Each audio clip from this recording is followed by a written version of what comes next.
Upaya penyelamatan korban gempa Cianjur terkendala cuaca hujan, tanah longsor, dan gempa susulan yang terus terjadi, BBC Indonesia melaporkan.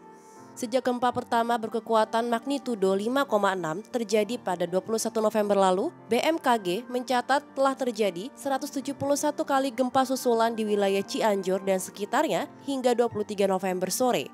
BMKG juga memperkirakan cuaca di Cianjur dan sekitarnya akan turun hujan hingga 25 November mendatang. Sebanyak 6.000 personel tim SAR gabungan sudah dikerahkan untuk menyelamatkan para korban.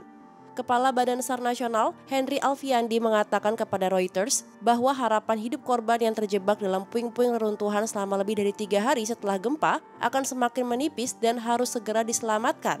Namun gempa susulan dan hujan yang memicu lebih banyak tanah longsor telah menunda upaya penyelamatan oleh tim SAR. Karena gempanya cukup kuat dan hujan, kami khawatir akan terjadi tanah longsor. Tapi sekarang proses evakuasi sudah kami lakukan, kata Henry. Gubernur Jawa Barat, Ridwan Kamil juga mengatakan hal serupa kepada BBC News, bahwa gempa susulan, hujan, dan tanah longsor bisa membahayakan tim SAR dalam upaya evakuasi. Seperti proses evakuasi di Desa Cijedil pada 23 November pagi saat itu sempat terhenti selama beberapa saat setelah sejumlah anggota tim SAR merasakan gempa susulan, diberitakan oleh detik.com. Upaya evakuasi mulai dilanjutkan kembali setelah getaran sudah tidak terasa dan dianggap aman. Ridwan Kamil menjelaskan bahwa pihaknya sudah mengkoordinasikan untuk memfokuskan pencarian dan penyelamatan di daerah terpencil dan puncak gunung. Evakuasi korban masih dilakukan dengan alat-alat sederhana seperti cangkul, gergaji mesin, dan sekop.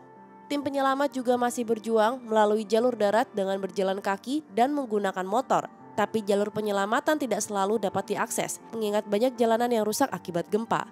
Meski begitu, Ridwan Kamil menambahkan bahwa tim SAR juga memiliki beberapa helikopter yang disiagakan untuk mengangkut korban ke rumah sakit. Menurut data dari Badan Nasional Penanggulangan Bencana atau BNPB, per 23 November pukul 17.00 waktu Indonesia Barat, tercatat sebanyak 271 korban meninggal, 40 orang hilang, dan lebih dari 2.000 orang luka-luka. Henry memperkirakan jumlah korban meninggal dan hilang akan terus bertambah seiring upaya penyelamatan yang masih dilakukan. Menurutnya, kebanyakan korban tertimbun reruntuhan bangunan dan longsoran tanah. Dwi Korita Karnawati sebagai Kepala BMKG mengimbau masyarakat untuk mewaspadai kemungkinan adanya tanah longsor susulan dan banjir bandang yang membawa material reruntuhan lereng akibat gempa, mengingat ini sudah memasuki puncak musim hujan.